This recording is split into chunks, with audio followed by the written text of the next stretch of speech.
Bom, turma, agora a gente vai falar um pouquinho aí o início do capítulo 2, né, sobre rota comercial.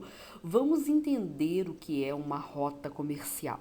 Primeiro, a palavra rota determina traçar um caminho de um local para o outro, um ponto de partida para chegar a algum lugar. E por que que é comercial?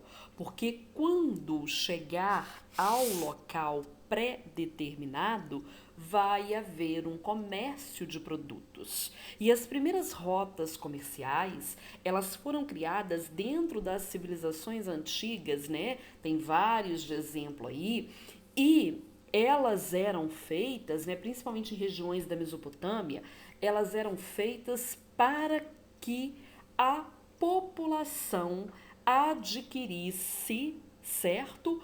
Um produto que ela não possuía. E as primeiras rotas comerciais, elas foram feitas através de carroças para levar os produtos, né? Porque nós estamos falando de uma época, gente, que não existia ainda o caminhão para transportar uma mercadoria e fazer uma entrega. Nós estamos falando de uma época muito remota. É o que nós vamos entender no próximo slide.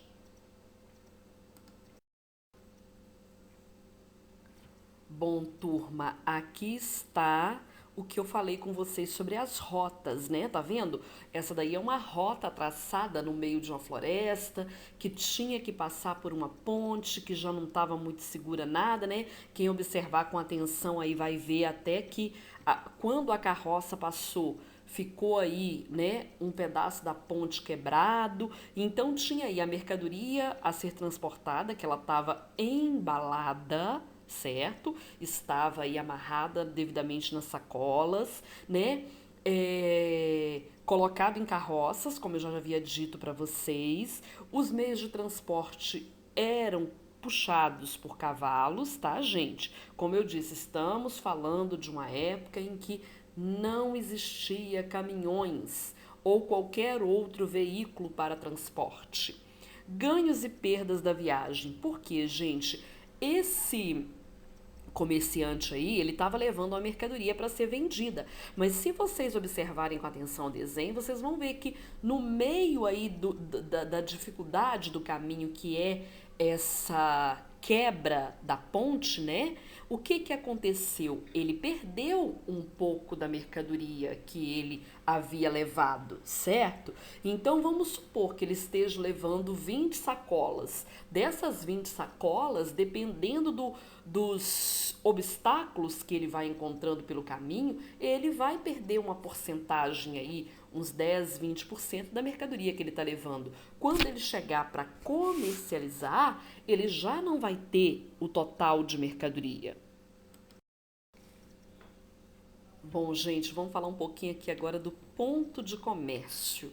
O que que é o ponto de comércio? Nesse caso aqui é a feira, tá, gente? Por quê? O comerciante, aquele que a gente viu, né, ali guiando uma carroça, ele estava levando a mercadoria para vender. Só que até a chegada no ponto de comércio, na feira, né, o que que acontecia? Eles tinham seus pontos de parada, que é o que eu vou explicar no próximo slide, e eles tinham também a presença ou não de perigos. Poderia encontrar por esse caminho ladrões para saquear toda a mercadoria, todo o produto que ele estava levando para vender. Então, é aquilo que eu falei, já tinha a perda da mercadoria por conta de um obstáculo natural que seria ali é, aquela sacola que ele perdeu ao atravessar a ponte que nós vimos. E aqui, se ele encontra um ladrão no caminho, ele ficaria sem a mercadoria dele, ou seja, voltaria para casa sem comercializar e sem ganhar o seu dinheiro. Bom, turma, nós chegamos aqui nos pontos de parada. Vocês lembram que eu falei para vocês da questão dos pontos de parada, certo? Que eram locais onde esses viajantes, onde esses comerciantes paravam, né, principalmente à noite para descansar. Inclusive, algumas cidades antigas surgiram em razão dessas rotas comerciais. Eu já expliquei isso para vocês também. Bom, Quando eles paravam nessas cidades, ali também havia uma troca de cultura muito grande, gente. É, não era só uma troca de mercadoria no ponto de comércio ou no ponto de parada. Havia também uma troca de cultura. Por quê? Porque ali eles vivenciavam mudanças, cada um falava um pouco ali de como era a sua vida, de como era na sua vila, onde eles moravam, na cidade onde eles moravam, e desses pontos de parada foram surgindo algumas cidades da história antiga.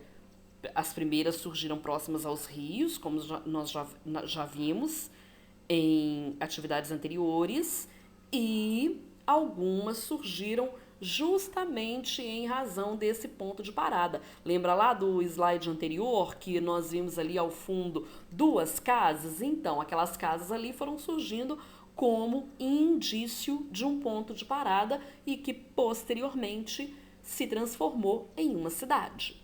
Bom, turma, espero que tenha ficado claro para vocês. Segue orientações na plataforma para a realização de atividades. Beijo grande no coração de cada um de vocês e até a próxima aula.